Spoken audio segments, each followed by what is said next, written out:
Ladies and gentlemen, please take your seats.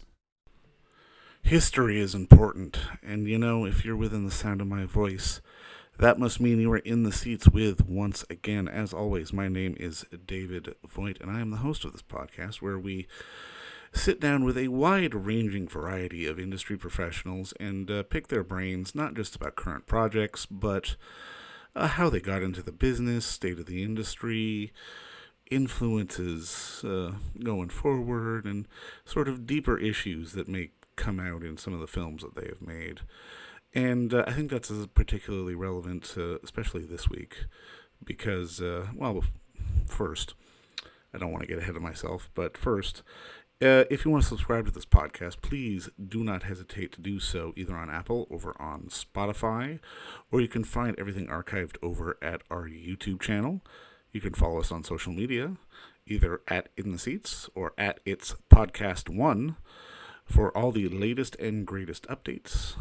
And finally, please visit us over at intheseats.ca for all the latest and greatest movie news, reviews, updates, and all sorts of fun stuff that we get up to over there with our hardworking team. On today's episode, we're going to talk a little bit about The Killing Floor, which just got reissued and remastered and is now available on Blu-ray from our friends over at Film Movement. And it's a really sort of culturally and historically interesting film because it highlights the struggles and the little-known struggles of the African-American migrants who would move up from the South to the Chicago stockyards to work, and how they built an interracial union and how all this started to develop. But then we see the class conflicts, and we see the racism, and we see so many different things which end up breaking the union and fuel racial tensions to the point that it was one of the main contributing factors to the Chicago race riot of 1919. And we got the unique opportunity to talk with the writer and producer, Miss Elsa Rosbach, who has been championing this project for quite some time.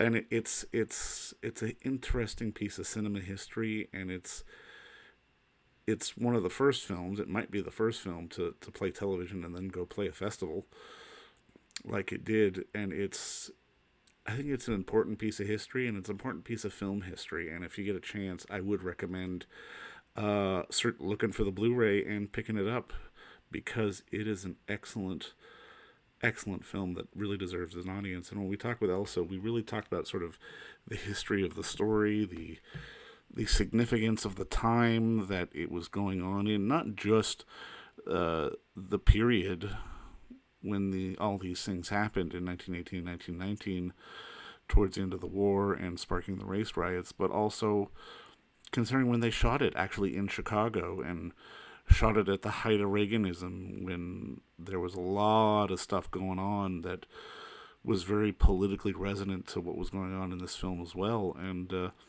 we had a great conversation, and I hope you enjoy. Well, I mean, obviously, I just want to say thank you so much for the time. I really do appreciate this. No, I appreciate it also. So, Now, I mean, obviously, congratulations on the film. And I mean, I knew of its existence, but I had never seen it before until a couple of days ago. And it really struck me because there is this real sort of historical vibrancy to it. And I mean, can you walk me through not just maybe the initial idea to do this, but the kind of research that you probably had to do to get really into it and tell it properly? Sure. I should perhaps tell that the first inspiration to do this film did come through a historical document to begin with. It was a footnote in the Professor William Tuttle's book on the race riot of Chicago 1919, and I ran across this footnote about a hearing before a federal judge, and these two black men were at odds with each other. In fact, kind of apparently saying swear words to each other in front of the judge. And one of them was Frank Custer, who's the lead character in the film, and the other was his former friend, Austin Heavy Williams. So the first resource was to get the full transcript of those hearings from the National Archives. And then I went through and mapped from their testimony of these men and many others in the film that work on the killing floor, like Bill Bramer, Robert Bedford, Don Mashora, and so they're all real characters. And their story, they would say, 2 years ago he did this, a year ago this happened, and so forth. So I made a timeline and then created a story, an 80-page treatment from that, which was a central story and characters. And then began working with first the writer,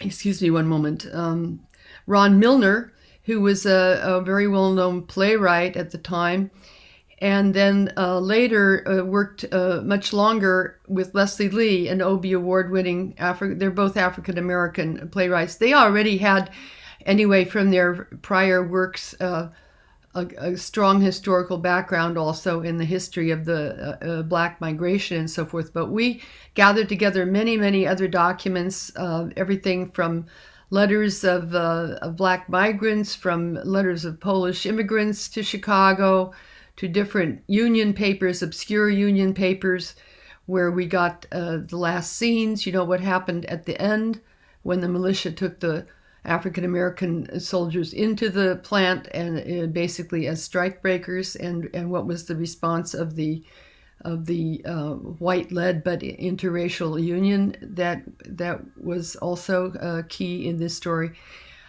Well, told you maybe a little bit long, but we also, of course, did a huge amount for the sets, a lot of photos from the time and other kinds of things. And we had a wonderful production designer and location scout, both from Chicago, who also deeply researched what it needed to look like. Well, and I mean, I was so struck just because I'm in doing my research and going through the notes on all this. I mean, this was originally intended to be a miniseries, if I'm not mistaken, and I was struck by sort of the fact that it had all the right amounts of drama, but without trying to sort of over Hollywoodize it, and it felt very sort of true to the moment. When you were assembling all this, how do you sort of walk that line between drama for drama's sake and drama for the sake of advancing the story that you wanted to tell? Well, I want to say that my impulse as a filmmaker and artist to do this film, and it was to be part of it, actually not such a miniseries, 10 feature films were to be made. That was the plan, and originally endorsed by the National Endowment for Humanities and Public Television and so forth.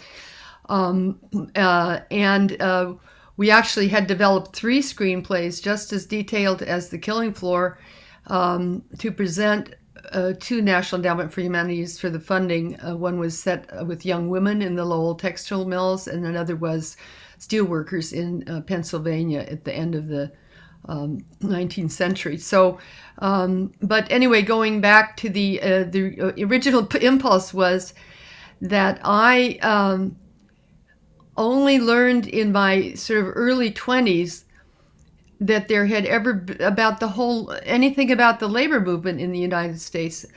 And that was already in the late 60s and 1960s, and I ran across an article about the Flint sit-down strike, and I saw that, learned that the workers there had occupied the factory for 44 days.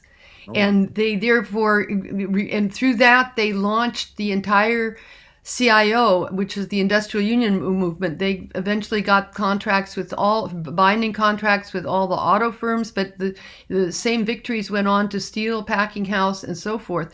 So one could see there, and I was so amazed as a young person in the 60s, late 60s, to see that only 30 years earlier, people had made such a difference in this country by taking certain bold moves to really change things. I mean, because of the growth of the union movement is also one reason we even have Social Security, and the unions like to say, hey, the unions, we brought you the weekend. There's lots of things that we enjoy from those victories. And this, I felt the history had been suppressed. I went to a very good college, Smith College. I went to graduate school. I never heard about this in school. It was only 30 years earlier.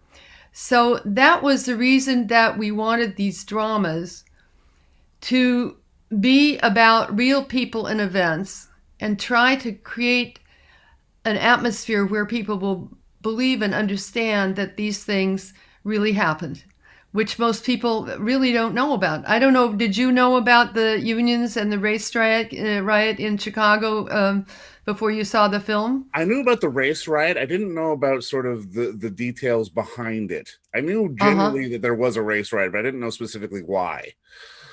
Right, yeah. And there were lots of books and studies at the time that were commissioned about the reasons. And Carl Sandburg also wrote a long study. And all of them were writing that it had to do with the union struggle in the stockyards in many ways, the race riot. But all of that historical knowledge has sort of gotten lost. And that's because I believe that the issue of class is more suppressed in the U.S. media than any of the other issues of discrimination. I believe there is an attempt to bring African Americans and Latino recently, and of course women, a little more to the fore, and there's progress made, and we see African American and female directors, Latino directors. We see progress, let's say, upwards towards breaking the black ceiling, but the glass ceiling, excuse me. But what about the actual issue of class in America? This is hardly ever done in a detailed way. And even a film like Made One, which is a wonderful film, the structure of the story is more, as far as I can recall it, kind of a personal story that was invented. Yeah, you're right. We tried to make the story grow out of what really happened. That does not mean that we didn't have to invent anything, but we tried to make the actual structure of the story be from the experiences of these guys as they are documented in this testimony that I told you about, which was, thousands of pages of testimony, and you can find what Frank Custer said many, many places, and also, they're giving longer testimony about what they experienced, so.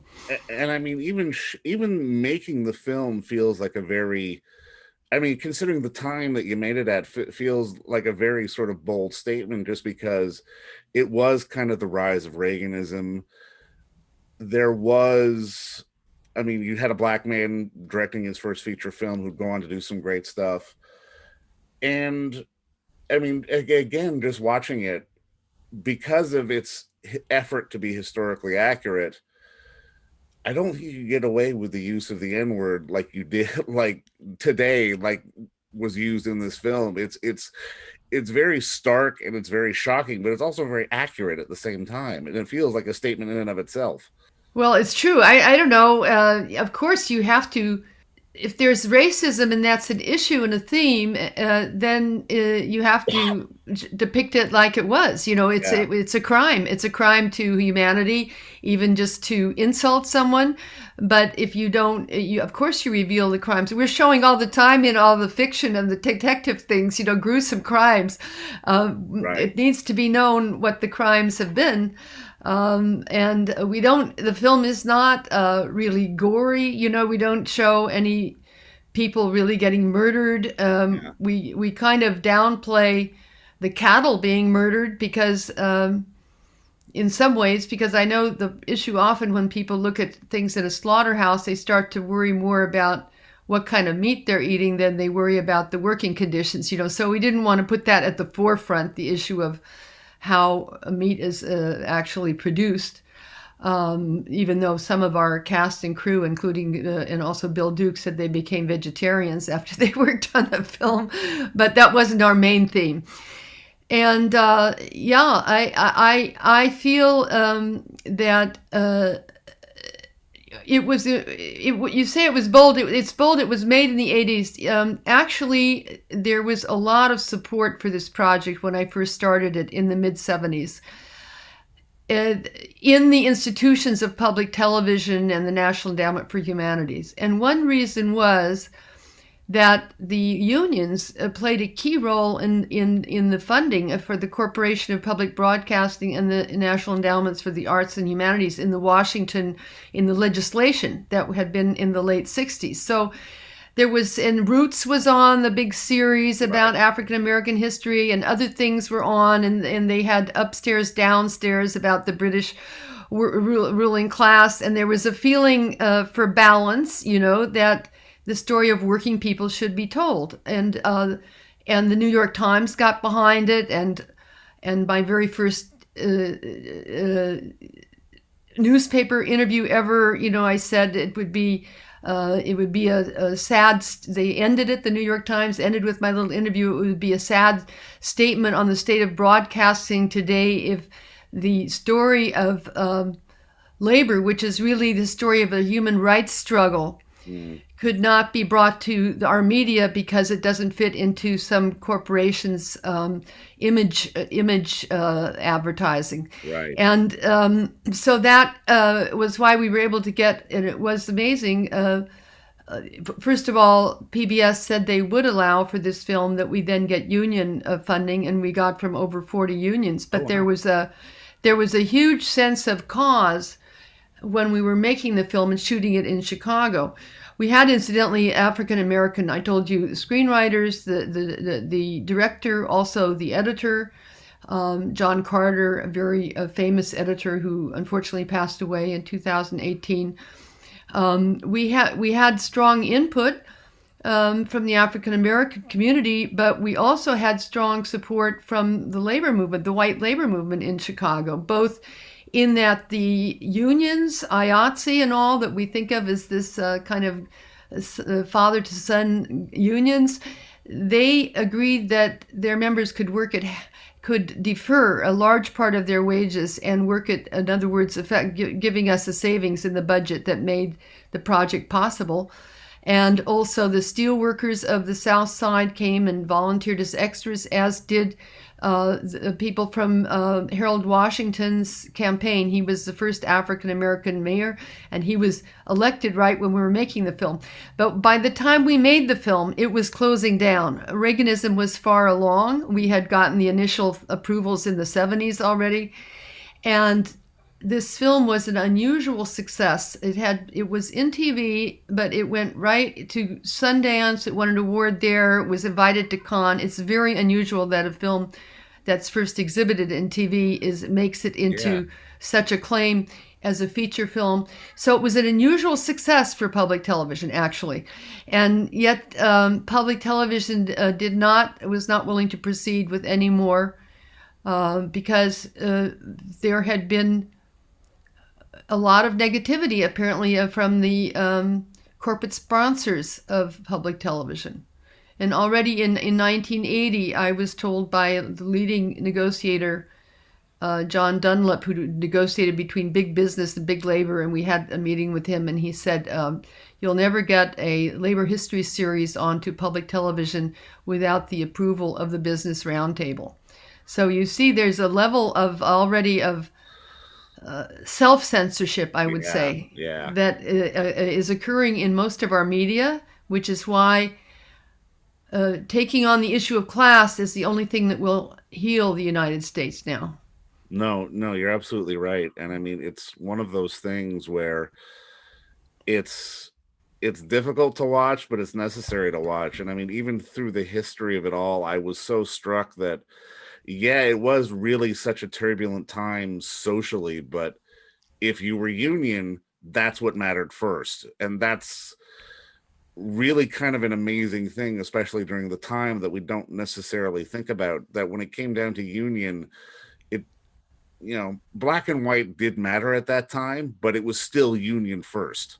Right. They had a vision of solidarity, and I must say, even though they're defeated by the race riot, as you know, the film signals what went on later. A lot of people don't know this, but the United Packing House workers that won also in the 30s in this whole wave of Union victories. I mean, this was a time in the 1930s when, with a certain permission of the government, Franklin Delano Roosevelt used to say, it used to be a saying, the president wants you to join a union. That was the atmosphere then.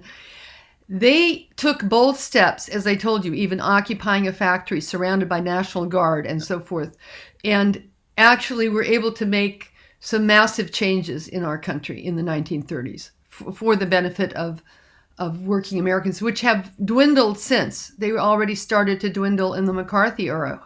And a lot of the more radical trade unionists who had formed these or had led the struggles in the 30s were blacklisted. You know, some of them came over to Europe even to live. So it's been an ongoing struggle, but I think things have gotten really out of balance as they were in the late 1920s in our country, and it will take some bold and confident actions to change this.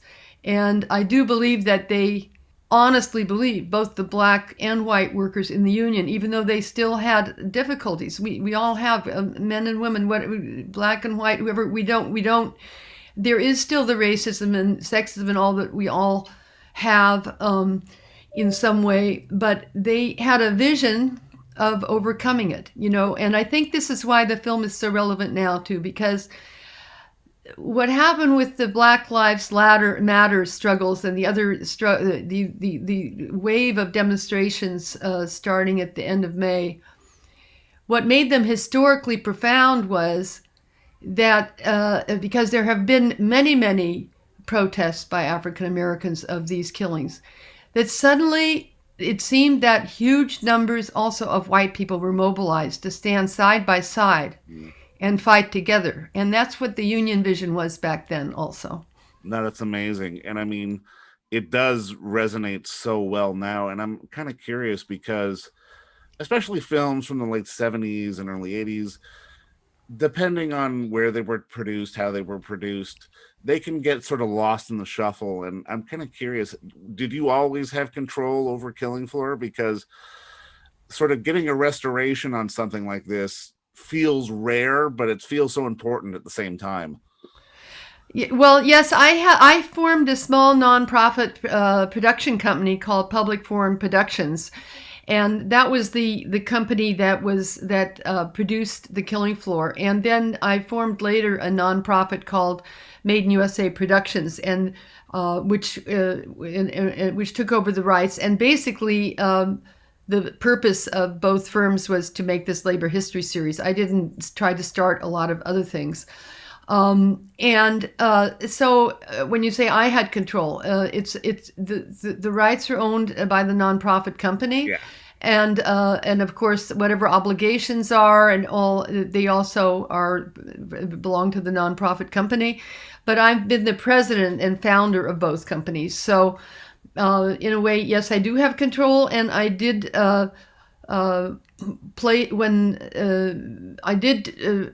the negatives and all at UCLA in 2013. When actually it had been in the vault of DuArt Film Labs in New York, which was closing out its whole film branch and just going digital. And then, so that's one of the finest archives. There was also interest from the Academy Film Archives. And then I was going year after year, when can we restore this? When can we restore this? And I finally convinced them to restore it in 2019, in the 100th anniversary of the 1919 race riot. So UCLA invested most of the money and did the actual digital restoration. I wound up still doing a bit more, which I basically took out of my retirement savings. I hope I get it back sometime, to finalize the sound mastering and the color grading for the film. You know, so it was a bit of money, but it was the main bulk of it was financed by UCLA Film and Television Archive as part of their public mission. You know, they do restorations every year. And the first appearance was in their Festival of Preservation. Mm-hmm. Wow. Now, I mean, I love the fact that this is a Chicago story that you actually got to make in Chicago, which is Yeah. also such a theater town. And when watching the film, I just was like, oh my God, there's John Mahoney. Oh, there's Dennis Farina. Oh, there's so and so. There's so and so. I got to imagine that casting, I mean, while a lot of these people were necessarily unknowns or just not very well known at the time, I've got to imagine the entire casting process for putting this all together really was almost an like maybe an unknown embarrassment of riches to be able to get all the right people in the right spots. Well, I first of all have to thank Bill Duke again because he himself is an actor and he has a wonderful sense of that. But what we did was we knew we would probably take the leads from the East and West Coast, and we did. We went to L.A. and did casting interviews, and also to New York, Bill and I together. And then we divided on Damien Leake, and after he actually was there was strong competition, but he was really the best. And then also Alfre Woodard had just received an Academy Award nomination for Cross Creek. In fact, Bill knew a lot of the actors because he was an actor and he had been very involved in the Negro Ensemble Company, which was where he got started and where many of the actors started and many writers and so forth. And so he was networked. And we even had Denzel Washington. He wasn't famous yet either. We could have gotten him also but he wasn't, we didn't think he was quite as right for the role at the time. And he wasn't the famous Denzel Washington when you say, Damien was better for the role. And in fact, to some degree, because Damien is not quite as tall and quite as whatever, he's more of this I won't say a Charlie Chaplin figure, but he's more of a modest character, and it's very appropriate for the role. Plus, he's a fantastic actor, but he's never tried to really make a big thing in Hollywood. He's mainly been a stage actor. And you have to realize there's fantastic actors who care very much about their art, who remain in the stage, or at least they cut their teeth in the stage. And this is what we had in Chicago, which was a fantastic theater world to draw on all of these people, you know. And in the case of Dennis Farina, though, I mean, he was just starting as an actor. He was still a policeman. He was still working as a policeman when he worked on the film. Wow. And so obviously, though, he had a job that fit in well with the job of being a mean foreman on the on the killing floor. You know, I mean, he'd and different ones. John Mahoney also. They were working actors in the Chicago theater, and I don't know how much having been in the killing floor helped launch their careers, but their careers as Hollywood careers were launched thereafter to a large degree. It was also the first feature film of Maher Ahmed, our production designer, who's done a huge amount of work in Hollywood since, who was also a scenic designer for the theater in Chicago before he came to us, you know. So, but we were only paying sub wages with the permission of the unions, less than the union's rate usually is, and so a lot of certain people came to the project because it was going to be their first important job. They got bumped up credit. They got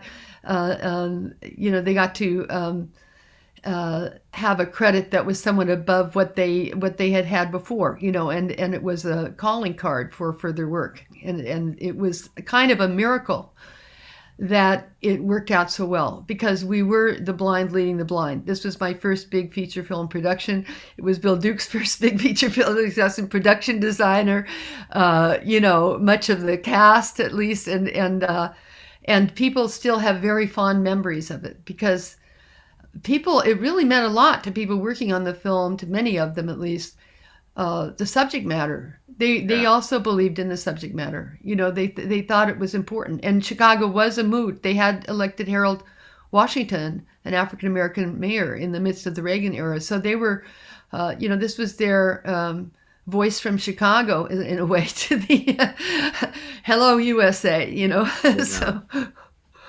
It feels like Killing Floor obviously had a unique path, but it feels like there were so many sort of really creatively interesting and sort of socially vital projects that came out of public broadcasting at that time, but also are maybe getting forgotten and not getting restored. And I'm curious, just from your perspective, the importance of film restoration, not just of the obvious stuff, but some of the things that may have been forgotten, like Killing Floor. Well, I think incidentally there are some films that even have been restored and they don't get they haven't come out as much, so I mean they haven't been gotten as much play. There is a film El Norte that recently Yeah. came out again.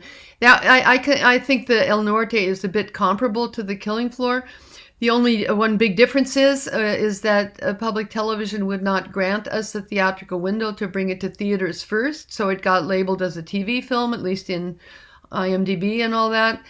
And whereas El Norte was first released as a feature and then went on American Playhouse, so we had went on American Playhouse and then got invited to the festivals and then, so I think that the combination of the qualities of the film, but also the specific timeliness to what's happening now, has led it to take off a bit with this restoration, Yeah. So. Now, I mean, I guess just to put a bow on all this, I mean, at the end of the day, this is really a slice of history, and not only culturally, but I mean, even cinematically as well. And I'm kind of curious, what is your hope as Killing Floor has been out there in virtual cinemas and is now getting a Blu-ray release? What is your sort of hope as audiences sort of, browse through their myriad of viewing options and see, oh, what's this? Like, what's your ultimate hope for people as they discover the film, probably for the first time? Well, first of all, I hope they have the experience I had when I first learned about the labor movement of the 30s, 30 years later, and said, "Wow, this all happened in the United States." That their eyes are opened to the fact that this is just one, and that they realize also this is just one story in a mass of stories that have not been told. And this is our heritage. This is the heritage we need right now to make the changes in our country and bringing people together. I'm not just saying to overcome the others, but actually to bring people together and in a vision that includes more fairness.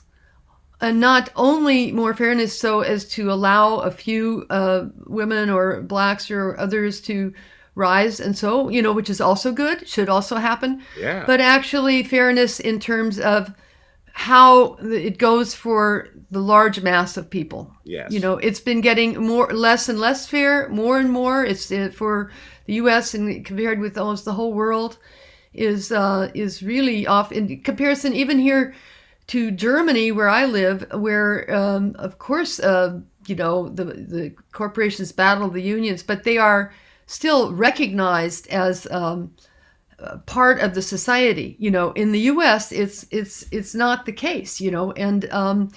And so I feel that a huge pushback has to take place, and we need to. We can criticize how our union movement is in the U.S. and they have. And they've become this whatever, partly through the incredible attacks that did begin, especially somewhat in the McCarthy era and then in the Reagan era. But we need to look back to that history and see how big changes were made by people and that they could be made, without coming to a civil war, without coming to lots of people dying, although there were certainly some killings involved with people, also labor people getting shot during that time in the 30s. But it wasn't a real war. We were able to create a more just society, which has been decimated somewhat since then. And I think someone smart once said that if we don't learn from our history, we're doomed to repeat it. And I think Killing Floor is a real good example of that. And I hope it gets the audience that it deserves. And I just want to say thank you again for the time today. I appreciated it. Okay, thank you very much. Okay. Thanks, Elsa. All right, bye. Bye.